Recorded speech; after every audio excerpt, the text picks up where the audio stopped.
साडीच्या दुकानात मालकाने गर्भवती केली। तर काय आहे पूर्ण स्टोरी आपण व्हिडिओमध्ये बघणार आहोत, तर व्हिडिओ कंटिन्यू करा। तर ही जी असते ही कल्पना ही या साडीच्या दुकानात कामाला असते। दुकानात कामाला असताना जे ते मालक असतात दुकानचे, त्यांचं नाव आहे अशोक कदम, वय 42, आणि ही जी कल्पना आहे तिचं वय आहे 19। तर हे अशोक कदम जे आहेत ते कायम तिचं म्हणजे चांगले गुणगान गायचे, चांगले आपुलकी दाखवायचे असं तिच्याबद्दल। असंच करता करता तिला ती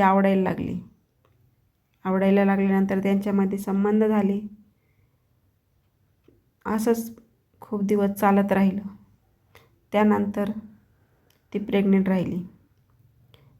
राहिल्यानंतर तिला 3 महिने होतात, तिला हे कळतं। त्यानंतर ती दुकान मालकाशी बोलते, जे अशोक कदम असतात त्यांच्याशी बोलते, असं असं आहे, 3 महिने झालेत मला। ती बोलते आता आपण बरोबर राहू। तर ते तिला म्हणतात की तू ॲबॉर्शन कर म्हणून। ती म्हणते नाही, मी ॲबॉर्शन नाही करणार, आपण बरोबरच राहू। तर असेच थोडे दिवस जातात, पण मालकाच्या डोक्यात चालू असतं ही गोष्ट जर बाहेर आली तर माझी सगळी इज्जत जाईल, जी माझी गावात प्रतिष्ठा आहे ती सगळी धुळीला मिळेल। ते विचार करत असतात। त्यांना सुटका करायची असते, कारण त्यांनी टाईमपास केलेला असतो। कारण याचा अंत हा वाईटच होत असतो। त्यामुळे कोणतंही पाऊल उचलताना विचारपूर्वक उचलायचा असतो। तर असं सगळं होतं। मग ही जी प्रेग्नेंट राहते तेव्हा त्यांच्या दुकानामधल्या स्टाफला म्हणजे कळतं हळूहळू सगळ्यांना। मालकाला लक्षात येतं की आपल्या स्टाफला समजले म्हणून। आणि त्यांना वाटतं आता आपल्या सगळ्यांच्या नजरेमध्ये आपली इज्जत कमी होईल, आपली जी इज्जत आहे गावामध्ये ती जाईल। तर 9 फेब्रुवारी रोजी ते तिच्याशी प्रेमाने बोलतात आणि तिला भेटायला बोलवतात। तर ती भेटायला जाते, एका शेतामध्ये ते भेटतात, गप्पा गोष्टी करतात।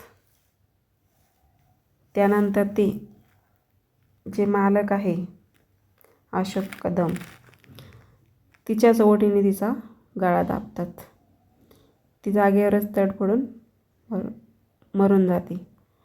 त्यानंतर ते पुरावा नष्ट करण्यासाठी ती बॉडी असते ती पेटवून देतात आणि तिथून निघून जातात। निघून गेल्यानंतर ती जी अर्धी बॉडी असते ती जळून जाते, अर्धी तशीच राहते। दुसऱ्या दिवशी गावातली लोक तिथून जात असतात, त्यांना ती बॉडी अर्धी जळलेली दिसते। ते तात्काळ पोलिसांना फोन करतात, आष्टी पोलिसांना, आणि कळवतात। तर तिथे गडचिरोली पोलीस जे असतात आष्टीचे ते तिथे येतात, सगळं पंचनामा वगैरे करतात। त्यानंतर सगळे सांगतात की ह्या दुकानामध्ये ती कामाला होती। मग तिची सगळ्यांना पटतं की ही कल्पना आहे म्हणून। तर तिथे जातात, चौकशी करतात, मग ते मालकाला ताब्यात घेतात। तर अशी घटना आहे। तर जगामध्ये अशा भरपूर गोष्टी घडतात। तर या घटनेमधून तुम्हाला काय बोध घ्यायचा आहे आणि काय समजलं आहे तर कमेंट करून मला नक्की सांगा। चला तर भेटूया अशा नवीन व्हिडिओमध्ये। आपल्या मराठी क्राईम चॅनलला सबस्क्राईब नक्की करा।